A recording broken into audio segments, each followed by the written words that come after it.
नमस्कार. मी भाऊ तोरसेकर. तुम्ही बघत आहात प्रतिपक्ष.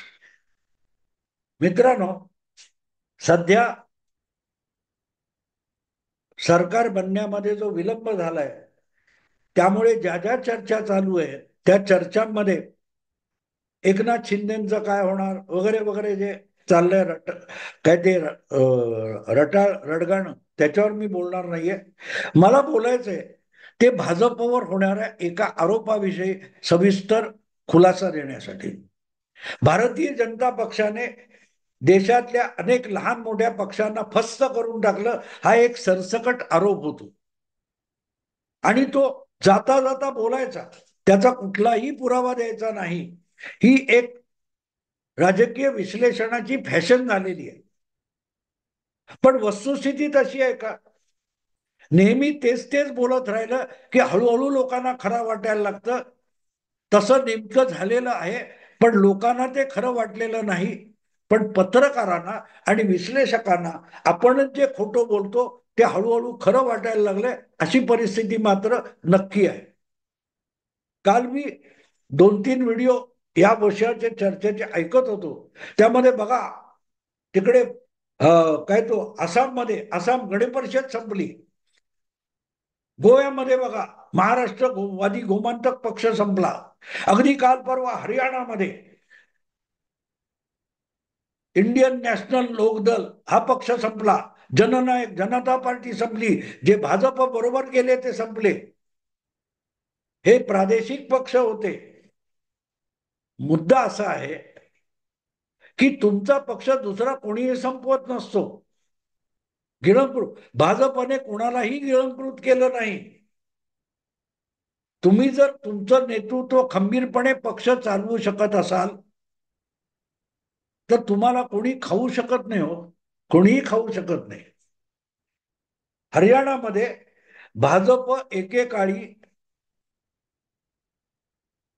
लोकदलाचा पाठीराखण करणारा पक्ष होता. देवीलाल मुख्यमंत्री झाले 88 साली. तेव्हा भाजपच्या पाठिंब्याने झालेले होते आणि लोकदल हाच तिथला मोठा पक्ष होता देवीलाल यांचा. पण देवीलाल हे पुत्र आणि नातवांच्या प्रेमात इतके पडले की त्यांचे नाकर्ते पुत्र आणि पौत्र यांनी मिळून लोकदल नावाचा पक्ष बुडवला. त्याला भाजपला कसं जबाबदार धरता येईल? शेवटी तर ह्या मुला नातवंडामध्ये देवीलाल यांच्या इतकी भांडणं झाली की चौटाला यांच्याच मुलांनी आणि नातवंडांनी त्यांना झुगारून स्वतःचे वेगळे पक्ष काढले आणि जननायक जनता पार्टी आणि इंडियन नॅशनल लोकदल हे दोन्ही पक्ष हे चौटाला या एकाच कुटुंबातले आहेत. जसं मनसे आणि शिवसेना हे एकाच कुटुंबातले दोन पक्ष आहेत, तसंच हरियाणाचे दोन पक्ष संपले असा दावा केला जातो. त्यांच्या घराण्यातल्या आपसातल्या भांडणातून एकाचे दोन पक्ष झाले आणि त्यांनी एकमेकाच्या उरावर बसून स्वतःला संपवलं. अशा वेळेला कंटाळलेला मतदार भाजपच्या बाजूने गेला असेल तर भाजपने त्या पक्षांना संपवलं हा दावा खरा ठरू शकतो का? गोव्यामध्ये महाराष्ट्रवादी गोमांतक पक्ष हा पक्ष बांदोडकरांचा, त्यांच्यानंतर त्यांची कन्या काकोडकर, शशिकला काकोडकर या तो पक्ष चालवत होता. त्यांना आपल्या पक्षातले इतर नेते सांभाळून घेता आले नाहीत आणि महाराष्ट्रवादी गोमांतक पक्षामध्ये जी अंतर्गत भांडणं झाली त्यातून गटबाजी सुरू झाली आणि त्यांनी एकमेकाच्या टांगा ओढताना गोव्यातला पक्ष स्वतःच नेस्तनाबूत करून टाकला आणि त्या पैकी एखाद्या गटाला सोबत घेऊन भाजप आपलं स्थान निर्माण करता करता गोव्यातला मोठा पक्ष होऊन गेला आणि मग सत्तेसाठी इतर लोक भाजप सोबत येत गेले. यात भाजपचा गुन्हा काय? भाजपचा गुन्हा काय? या प्रकारे गेल्या 70 वर्षामध्ये वेगवेगळे पक्ष आणि नेते काँग्रेसमध्ये जात राहिले. कम्युनिस्ट पक्ष असो, सोशलिस्ट पक्ष असो, अगदी जनसंघ असो, स्वतंत्र पक्ष असो, अशा शेकडो वेगवेगळ्या पक्षातले लोकच काँग्रेसमध्ये आले. अगदी काल परवा तो कन्हैया कुमार हा कोण होता? 2019 ची निवडणूक ज्याने बिहारमधून कम्युनिस्ट पक्षाचा उमेदवार म्हणून लढवली, तो नंतर काँग्रेसमध्ये आला आणि काल परवा 2024च्या निवडणुकीत काँग्रेस उमेदवार म्हणून दिल्लीत पराभूत झाला. मग कम्युनिस्ट पक्ष काँग्रेस पक्षाने गिळंकृत केला नाही.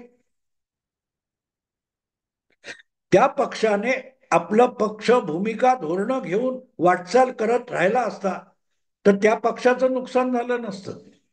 जेव्हा सत्तेच्या खेळात हे छोटे मोठे पक्ष ही साठमारी करतात, त्यातूनच त्यांचं नुकसान होतं. गेल्या 10-12 वर्षामध्ये महाराष्ट्रात सुद्धा सत्तेची जी साठमारी चालू आहे, त्यामध्ये कधी सेक्युलर कधी हिंदुत्ववादी अशा गटामध्ये झोके घेणारे जे छोटे मोठे पक्ष होते, मग तो विनय कोरेंचा जनसुराज्य पक्ष असो, कधी राजू शेट्टींचा स्वाभिमानी शेतकरी असो, कधी बच्चू कडूंचा प्रहार स्वाभिमानी पक्ष असो, हे सगळे पक्ष आपापल्या परीने मला वाटतं हितेंद्र ठाकूरांची बहुजन विकास आघाडी असो, हे कधी इकडे कधी तिकडे करत राहिले. त्यांनी या बड्या पक्षांच्या सत्तेच्या साठमारीत न पडता आपल्या जागी आपल्या लोकांसाठी काम केलं असतं तर त्या पक्षांना भाजप किंवा काँग्रेस किंवा शरद पवार संपवू शकले नसते. आज महाराष्ट्रातलं राजकारण हे जर 6 पक्षांमध्ये विभागलं गेलंय, 6 प्रमुख पक्षांमध्ये, आणि त्यामध्ये बिचारे छोटे छोटे पक्ष भरडले गेले. हे बिचारे म्हणण्यात काही अर्थ नसतो. कधी काळी शिवसेना सुद्धा असाच एक बिचारा पक्ष होता, ज्याला मुंबई बाहेर कोणी विचारत नव्हतं. मुंबई ठाण्यापुरती शिवसेना मर्यादित होती. शरद पवार जसे कुठल्या तरी काँग्रेस पक्षातून एक मोठा 25-40 आमदारांचा गट घेऊन एक स्वतंत्र पक्ष बनवतात, तसा शिवसेना पक्ष नव्हता. शिवसेना हा स्वतःच्या पाठबळावर उभा राहिलेला पक्ष आहे, स्वतःच्या पायावर उभा राहिलेला पक्ष आहे, आणि ते आपले पाय घट्ट रोवून उभं राहण्यासाठी तब्बल 25 वर्ष बाळासाहेब आणि त्यांच्या सवंगड्यांनी मेहनत केलेली आहे.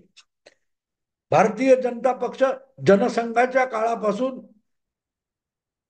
महाराष्ट्राच्या मातीत रुजण्याचा प्रयत्न करत होता. समाजवादी पक्ष, कम्युनिस्ट पक्ष, शेतकरी कामगार पक्ष हे महाराष्ट्रामध्ये पहिल्यापासून शक्तिशाली पक्ष होते. पण आपल्या मातीत रुजण्यापेक्षा आपली अवकात नाही तेवढी मोठे राजकीय जुगार खेळत बसले आणि ते पक्ष संपलेले. 1999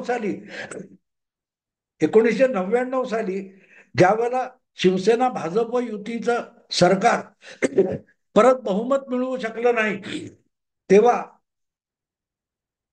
जनता दलाने काय केलं? जनता दलाने भाजप शिवसेना हिंदुत्ववाद्यांना सत्तेच्या बाहेर ठेवायचं म्हणून शरद पवारांची साथ दिली, आणि त्या पक्षाचे पुरंदरचे आमदार दादा जाधवराव हे मंत्री सुद्धा झाले होते 99 साली. पण पुढच्या निवडणुकीत शरद पवारांनी त्यांच्याच विरोधात आपला उमेदवार उभा केला आणि त्यांना पाडले. पुरंदरची जागा ही समाजवादी पक्षाकडून, जनता दलाकडून शरद पवारांनी खाऊन फस्त केली, पण त्यावर कोणी बोलणार नाही. जनता दलाचे बाबनराव पाचपुते यांना आपल्या पक्षात शरद पवारांनी आणलं ना, मग शरद पवारांनी जनता दल हा पक्ष खाल्ला नाही. बबनराव ढाकणे कधी काळी जनता पक्षाचे महाराष्ट्राचे अध्यक्ष होते, ते पुढे शरद पवारांच्या गोटात गेले, तेव्हा शरद पवारांनी जनता पक्ष खाल्ला नाही. भाजप सगळे प्रादेशिक पक्ष खाऊन टाकतो म्हणायचं, तर मग शरद पवारांनी असं काय वेगळं केलंय, काँग्रेसने असं काय वेगळं केलंय? पण ही एक फॅशन आहे. भाजप छोटे छोट्या पक्षांना मारून टाकतं. भाजप जिथे समर्थपणे उभा राहिला अशी राज्य तुम्ही बघितली. कर्नाटकामध्ये भारतीय जनता पक्ष हा जनता पक्षाचा, जनता दलाचा पाठराखण करणारा छोटा पक्ष होता. काँग्रेस विरोधात वाढणारा पक्ष जनता दल किंवा जनता पार्टी होती. पण ती जनता पार्टीच भाजपच्या विरोधात काँग्रेस बरोबर हातमिळवणी करायला लागली, तेव्हा मतदाराने जनता दलाकडे, जनता पक्षाकडे पाठ फिरवली.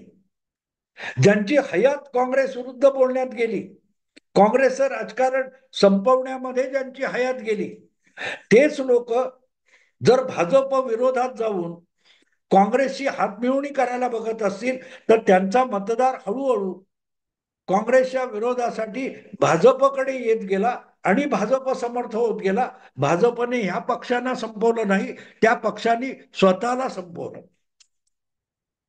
मला आठवतं 1974 साली, 50 वर्षापूर्वीची गोष्ट आहे, आणीबाणी लागण्यापूर्वी गुजरातमध्ये मध्यावधी निवडणुका झाल्या होत्या विधानसभेच्या, आणि त्यामध्ये भाजप नव्हता, तर तेव्हाचा जनसंघ हा जनता आघाडी या गठबंधनातून लढला होता, आणि त्याचे काही 4-7 आमदार निवडून आले होते जनसंघाचे, म्हणजे आजच्या भाजपचे. बाबूराव पटेल हे संघटना काँग्रेसचे नेते मुख्यमंत्री झाले. त्या सरकारमध्ये जनसंघ सुद्धा समाविष्ट होता, पण जनसंघ हा नगण्य पक्ष होता, छोटा पक्ष होता, छोटा पक्ष. मध्य प्रदेश असो, हिमाचल असो, कर्नाटक, महाराष्ट्र, गुजरात, इथे जनसंघ हा छोटा पक्ष होता, आजच्या शिवसेनेपेक्षाही छोटा पक्ष होता. पण एकमेव काँग्रेसच्या विरोधात शेवटपर्यंत ठामपणे उभा असणारा पक्ष हीच जनसंघाची किंवा भारतीय जनता पक्षाची ओळख होती. पण सोशलिस्ट, कम्युनिस्ट, जनता दल वगैरे हे सगळे पक्ष, शेतकरी कामगार पक्ष, हे आयुष्यभर काँग्रेस विरोधाचं राजकारण करत आले.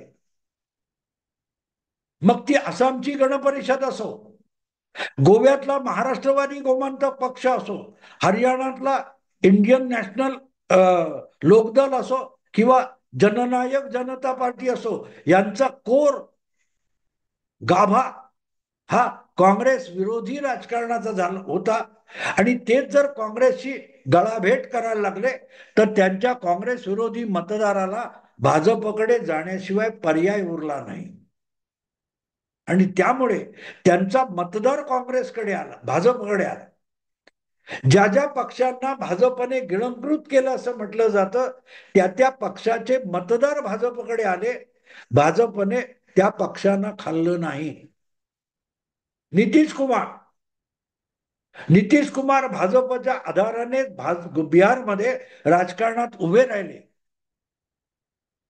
नायडू, चंद्रबाबू नायडू भाजपच्या आधारानेच आंध्र प्रदेशमध्ये राजकारणात पाय रोवून उभे राहिले, काँग्रेस विरोधाच्या राजकारणात उभे राहिले.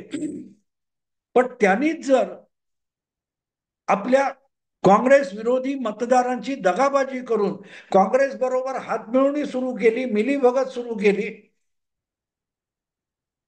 तर मग काँग्रेस विरोधी मतदाराने जायचं कुठे, हा प्रश्न असतो.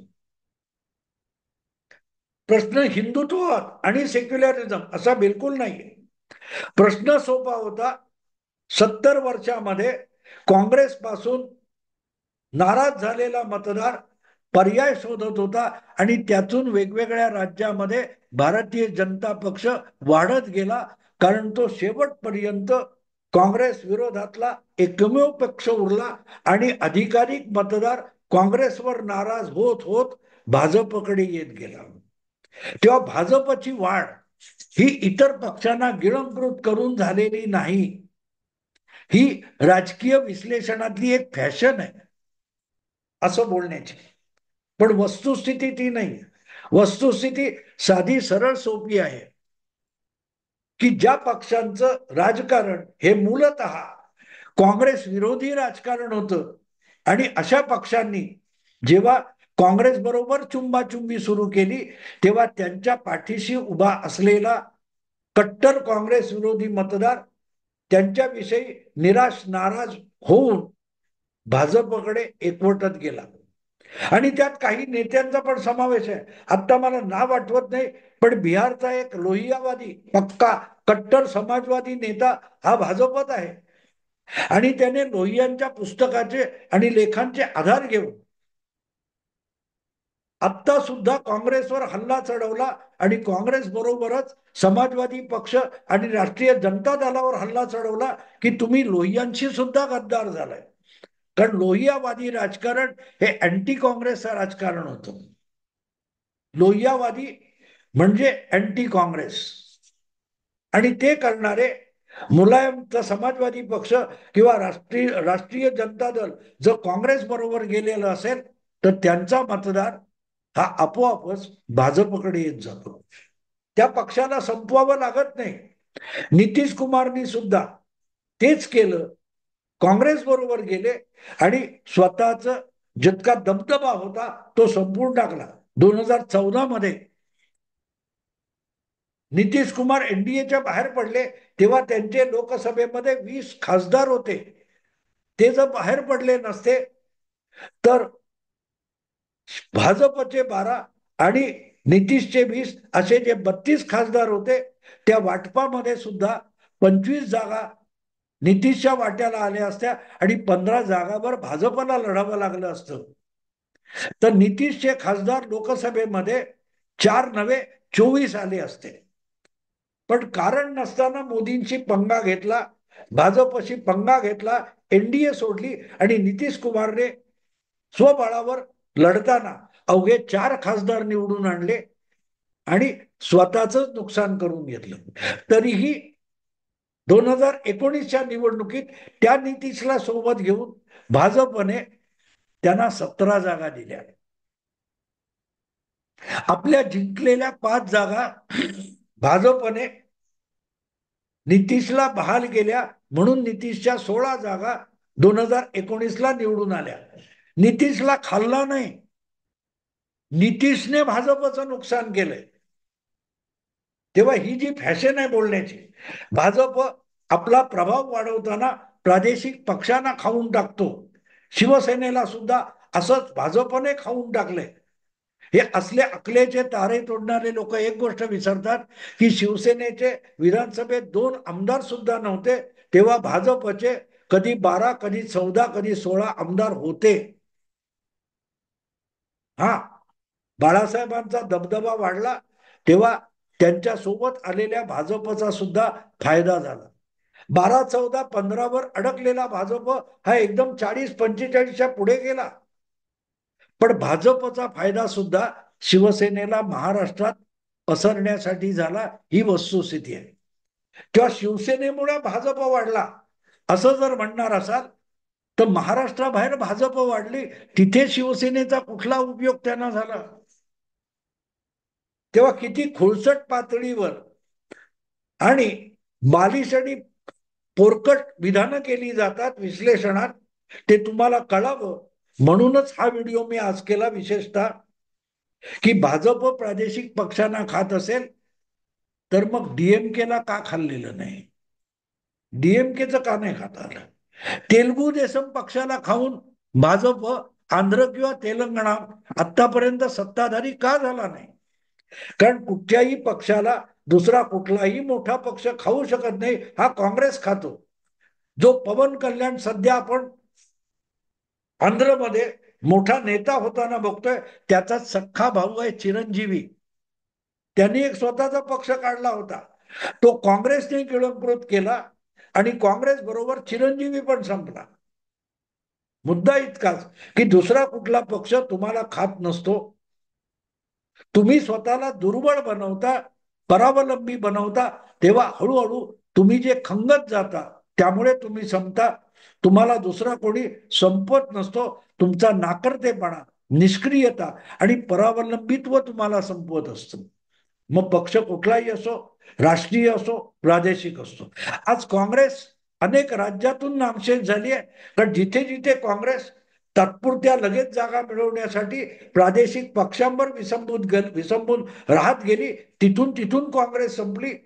मग बंगालमध्ये असेल, बिहारमध्ये असेल, उत्तर प्रदेश असेल, तमिळनाडू असेल, काँग्रेस संपली. झारखंडमध्ये असेल तर त्याचं कारण काँग्रेसला त्या प्रादेशिक पक्षांवर अवलंबून राहण्याची नामुष्की आली. त्या पक्षांनी काँग्रेस खाल्ली नाही, काँग्रेसनी आत्मघात करून घेतला. मुद्दा इतकाच की भाजपने कुठल्याही प्रादेशिक पक्षांना खाल्लेलं नाही.